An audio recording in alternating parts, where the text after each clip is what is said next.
사람들은 누구나 노력하면 다 성공의 길을 갈 수 있다라고 이렇게 말을 합니다. 이를 자기 주도적 삶이라고 말합니다. 스티브 콥이라는 분이 쓴 성공하는 사람들의 7가지 습관이라는 책이 있는데 그 책에서 현대의 사람들은 자신들의 노력에 의해서 인생이 다 잘 풀릴 것이라는 기대를 하면서 자기 주도적인 삶을 살아가고 있다 합니다. 하지만 농부가 농사를 아무리 열심히 짓는다 할지라도 적절한 온도나 물이 없다면 좋은 결과를 가져올 수 없습니다. 그처럼 모든 것이 다 완벽히 구비됐다 할지라도 적시에 누군가가 도와주지 아니하면 안 돼요. 그 누군가가 누구겠습니까? 하나님께서 도와주시지 않는다면 성공적인 삶을 살 수가 없다 하는 그러한 말씀입니다. 20세기 초에 경제적으로 가장 부유한 자본가 9명이 시카고에 있는 한 호텔에 모였었습니다.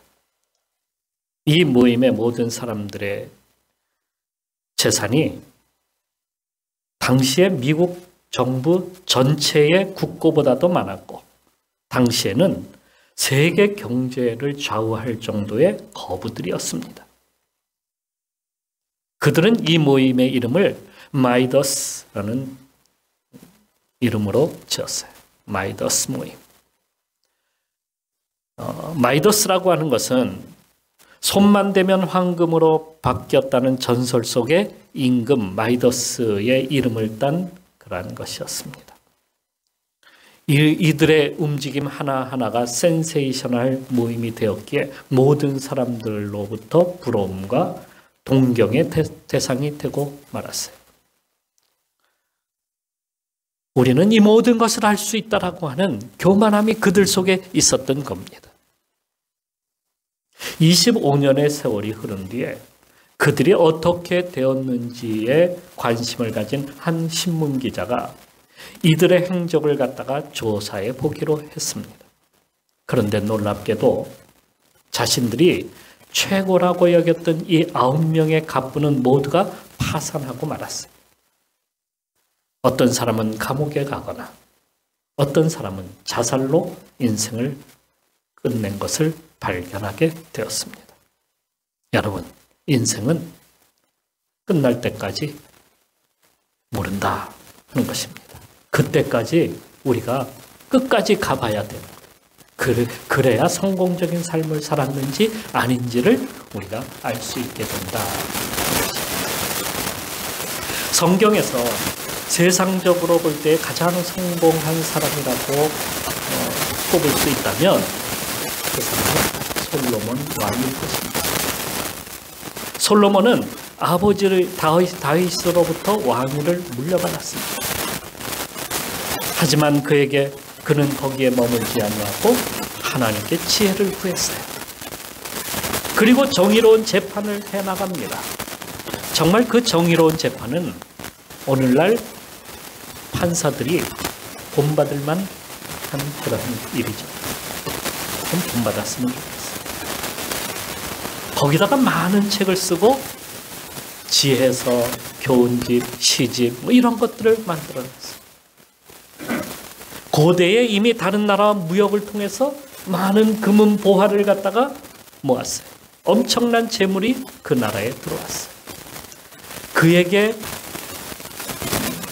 부인이 1000명이 넘었어요. 그가 모은 금만 해도 666달란트나 되었다고 합니다. 이것을 돈으로 환산하면 1조 5,300만 달러 이상이 됩니다. 아니 근데 하나도 안 놀라시네. 이 엄청난 재산이 있었다는데. 그런데 그것은 금만이었어요. 금만 계산했을 때 그렇다는 거예요. 이 정도 되는데도 안 놀래. 그러니 그가 세상의 최고의 부자라고 하는 것을 우리는 알 수가 있죠. 대단한 사람 아니겠습니까? 하지만 그의 말년은 좋지 못했어요. 금은 보화를 갖다가 자신을 위해서 쌓아두었습니다. 백성들에게는 무거운 세금과 중노동의 노역을 갖다가 강요했습니다. 많은 외국 부인들을 기쁘게 해주기 위해서 그들이 섬기는 신들에게 가서 제사를 지내고 그들을 섬겼어요. 곳곳에서 반란이 일어났고 그가 죽은 후에는 나라가 반으로 쪼개지는 분단의 아픔을 겪어야만 했습니다. 자신이 잘못 살고 있다는 것을 그는 깨달았어요. 그래서 마지막에 지은 책이 전도서입니다. 거기에서 그는 이렇게 쓰고 있죠. 헛되고 헛되면 헛되고 헛되니 모든 것이 헛되도다. 이것으로 볼 때에 그가 살았던 삶은 성공적인 삶을 살았다라고 말할 수 있겠습니까? 끝날 때까지 끝난 것이 아니란 말씀이에요. 성공적인 삶이란 우리가 하나님 앞에 갈 때에 하나님께서 인정해 주셔야 되는 거예요. 성공이냐 실패는 사람이 정하는 것이 아닙니다. 사람이 판단하는 것이 아닙니다. 역사가 판단해 주는 것이 아닙니다. 하나님이 판단해 주시는 거예요. 그러니까 여러분 지금 끝이다라고 생각하지 마세요. 아직도 아니에요. 아직도 여러분은 달려가고 있습니다. 아직도 실패의 삶을 사는 것이 아니에요. 주님 앞에 갈 때에 하나님이 보시기에, 그러니 우리는 하나님 보시기에 아름다운 삶을 살아가야 된다는 거예요. 그래야 성공적인 삶을 사는 것이죠. 그러니까 하나님 나라 갈 때까지 끝난 것이 아니다. 이걸 알고 살아가시기를 바랍니다. 찬송가 305장 그 제목이 나 같은 죄인 살리신 이라는 제목의 찬양이죠. Amazing Grace. 너무도 잘 알고 있는 유명한 그 찬송. 그것은 존 누턴이라는 분이 작사를 했어요. 그의 설교에서 그는 이렇게 말을 합니다. 이 다음에 내가 천국에 가면 세 가지 사실에 놀라게 될 것이다. 첫째는 천국에 당연히 있을 것이라 생각했던 사람이 없다는 것이다. 둘째는 그곳에 있을 수 없는 사람이 천국에 와 있는 것을 보고 놀랄 것이다. 그리고 마지막으로는 나 같은 죄인이 천국에 와 있는 것을 보고 놀랄 것이다. 이렇게 말을 했어요. 그러니까 우리는 아직 모른다는 말씀이에요. 앞으로 나는 나이가 들었으니까 이제 여기서 내 삶은 여기서 끝인가? 나는 실패한 인생을 사는 것인가? 라고 생각하지 마시고 아직도 하나님 앞에 갈 때까지 기간이 참 많이 남았어요. 그 기간 동안 우리가 어떻게 살아야 되겠습니까? 마지막 성공적인 삶을 우리가 살기 위해서 우리는 어떻게 해야 되는지 오늘 본문에서 그것을 보여주고 있습니다. 먼저는 목표가 뚜렷한 삶을 살아가야 합니다. 자, 따라서 해봅시다. 목표를 따라갑시다. 26절에서 이렇게 말씀하고 있습니다. 그러므로 나는 다름질하기를 향방 없는 것 같이 아니하고 싸우기를 허공치는 것 같지 아니하며. 목표 없는 인생은 허무한 인생으로 끝나버리기 때문입니다. 어떤 분은 인생의 목표가 10억 모으기래. 10억을 모으겠다고 전략하고 열심히 일을 하고 돈을 모아요. 목숨을 걸고 10억을 모으겠다는 거예요. 그래서 먹고 싶은 것, 갖고 싶은 것, 하고 싶은 것 다 절제하고 잠도 안 자. 잠도 자지도 않고 돈을 모으는 일에 막 아침 저녁으로 밤 새벽까지 뛰어. 그리고 10억을 모으려고 합니다. 그런데 그 다음은 어떻게 될까요? 뚜껑이 있는 유리병에 벼룩을 갖다가 몇 마리를 넣고 뚜껑을 닫은 다음에 벼룩이 얼만큼 높이 뛰는가를 갖다가 실험을 해 보았다고 합니다. 놀랍게도 벼룩은 뚜껑에 가서 탁 부딪히는 것이 아니라 뚜껑에 달랑말랑하고 또 떨어지고 달랑말랑하고 뛰었다가 또 떨어지고 이런다는 거예요. 자꾸 그걸 반복했어요. 그래서 이번에는 뚜껑을 열고 얼만큼 높이 뛰는지를 실험을 해보았어요. 그랬더니 놀랍게도 이 벼룩들이 자기들의 버릇대로 뚜껑 꼭대기 너머로 뛰는 것이 아니라 전에 뚜껑이 닫혔을 때에 곧 뛰는 만큼만 뛰는 거야. 습관이 이렇게 무서운 거예요. 여러분. 왜 벼룩은 그 이상을 넘지 않았을까? 그것은 자신이 이미 한계를 정해놓았기 때문이에요. 나는 여기까지다. 이렇게 한계를 정해놓는 거예요. 10억을 모으기로 목표를 정한 사람은 자신이 설정한 목표에 도달하게 되면 더 이상 의미가 없다라고 생각을 대부분 한다는 거예요. 거기서 멈추고 맙니다. 그러기에 그리스도인의 목표는 한계를 정해놓고 하는 목표가 아니다는 것을 우리는 알아야 해요. 우리는 거기서 좌절해서 떨어지고 내려가고 하는 것이 아니라 계속해서 나아가는 거예요. 바울은 빌립보서에서 자신의 목표에 대해서 분명히 알려주고 있습니다. 그의 목표는 예수 그리스도 앞에까지 나아가는 것이었어요. 어디까지 나아간다? 예수 그리스도 앞에까지. 예수 그리스도가 어디 계신데? 하나님 보좌 거기에 우편에 앉아 계시는 거기까지 나아가려고 하는 거예요.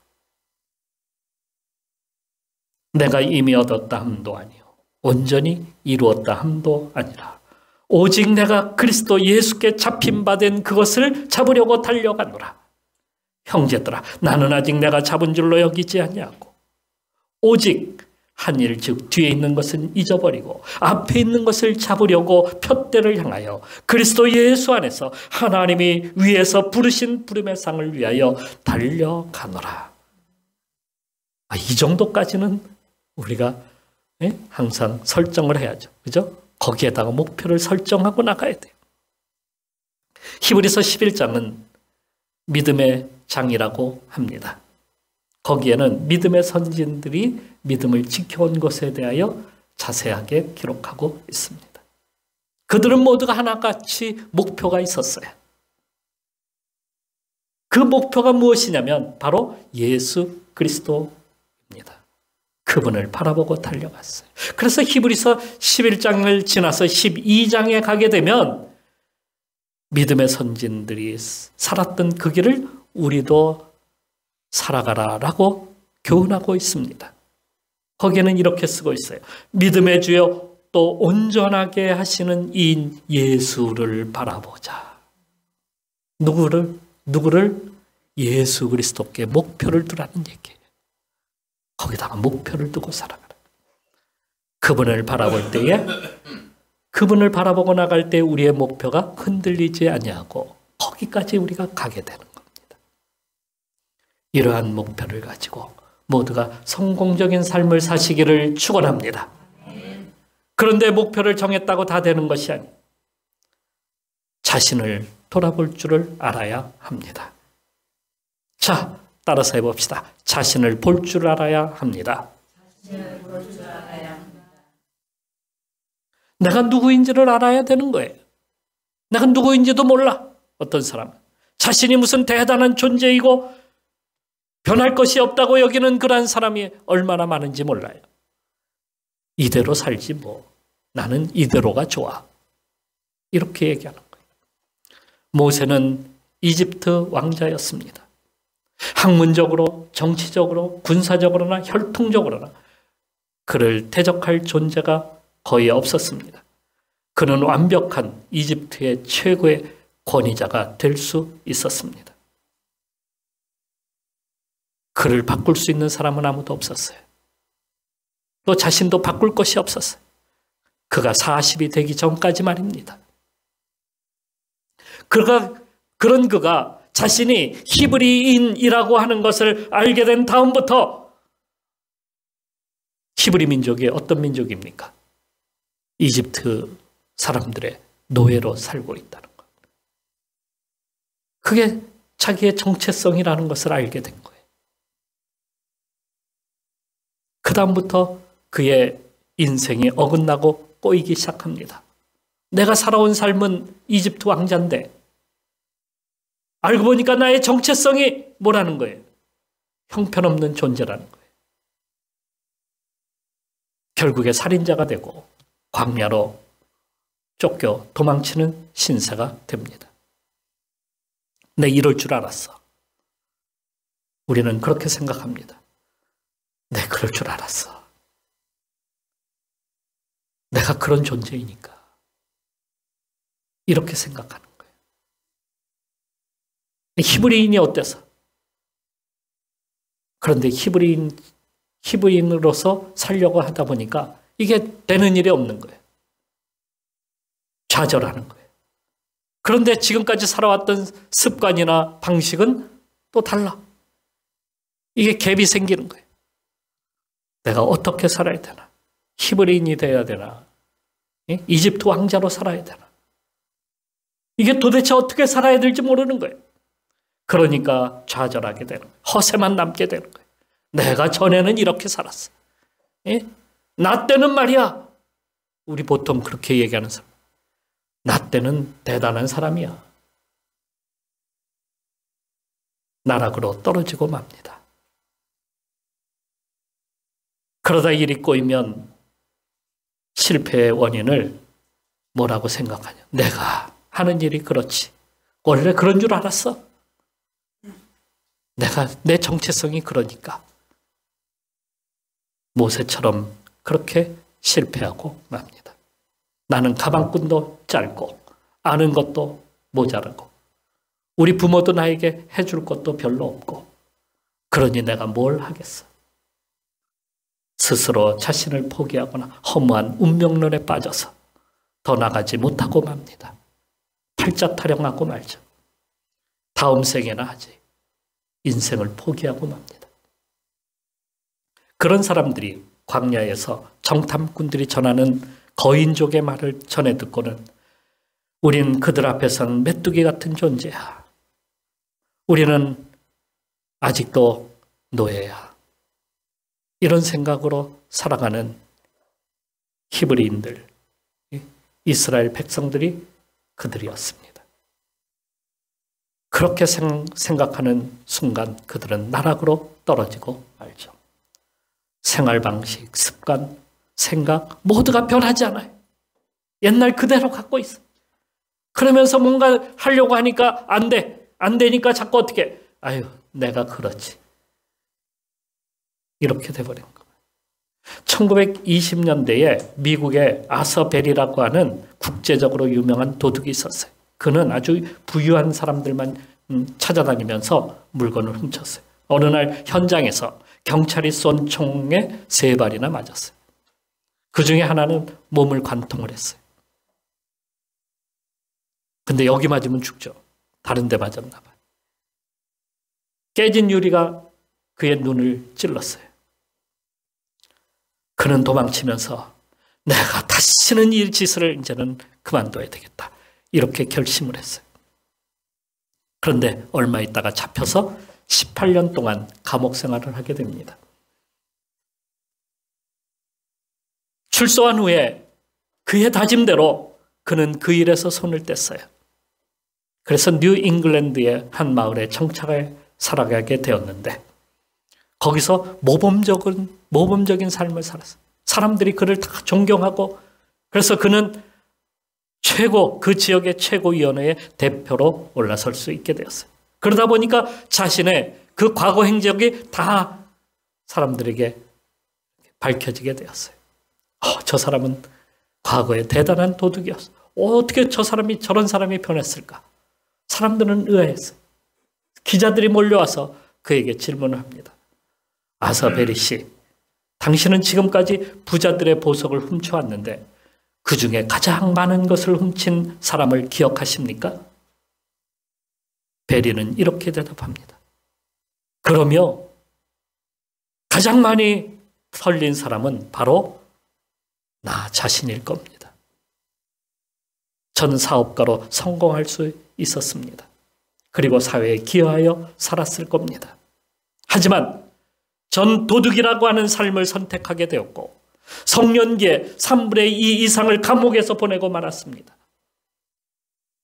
그리 내 모든 것을, 내 아까운 인생을 다 그렇게 날려버리고 만 겁니다. 자신을 돌아보지 않으면 옛 습관, 옛 생활 방식이 고쳐지지 않고 그대로 그걸 가지고 살려고 하는 거예요. 돌아볼 줄을 알아야 돼요. 내 자신을 자꾸 돌아봐서 내가 누구인지를 깨달아야 돼. 나의 정체성이 무엇인지, 나는 어디로 가고 있는지 돌아봐야 돼요. 모세는 이후 40년을 자신이 누구인지를 찾게 되었어요.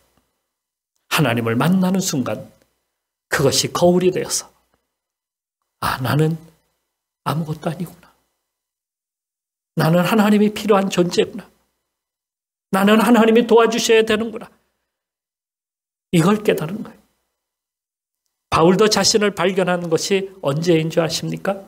다메섹에서 예수 그리스도를 만나고 난 후였어요.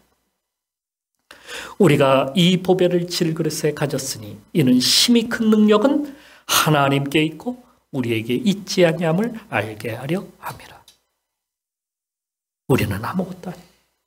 하나님이 도와주셔야 우리 인생이 빛나는 거예요. 하나님이 역사하셔야 내가 사는 거예요. 그가 주님을 만나지 않았다면 아직도 핍박자로 살았을 거고 바리새인으로 살았을 것입니다. 주님을 통해서 나의 옛삶을 변화시켜서 성공의 길을 가게 만들어 주시는 거예요. 오늘도 우리가 진정한 성공적인 삶을 살기 위해서 나를 찾고 주님 앞에 돌아가서 나를 발견하고 또 발견하고 할 수 있는 성도가 되시기를 바랍니다. 마지막으로 그날을 위해서 준비된 인생을 살아야 합니다. 따라서 해봅시다. 준비된 인생을 삽시다. 운동선수가 시합에 나가기 한 달 남았는데 아무것도 안 하고 있으면 어떻게 되겠습니까? 뛰다가 쥐가 나서 쓰러지고 말 겁니다. 어떤 것도 얻을 수가 없습니다. 그날까지 그는 계속해서 훈련, 또 훈련, 또 훈련하는 거예요. 우리 인생은 마지막까지 그렇게 하는 거예요. 성경은 우리에게 그것을 무엇이라고 말하냐면 경건의 훈련을 해야 된다라고 말을 합니다. 망령되고 허탄한 신화를 버리고 경건에 이르도록 내 자신을 연단하라. 이렇게 우리에게 알려주고 있습니다. 누구든지 성공적인 삶을 살려면 이렇게 최선을 다해가며 경건의 삶을 살고자 힘써야 합니다.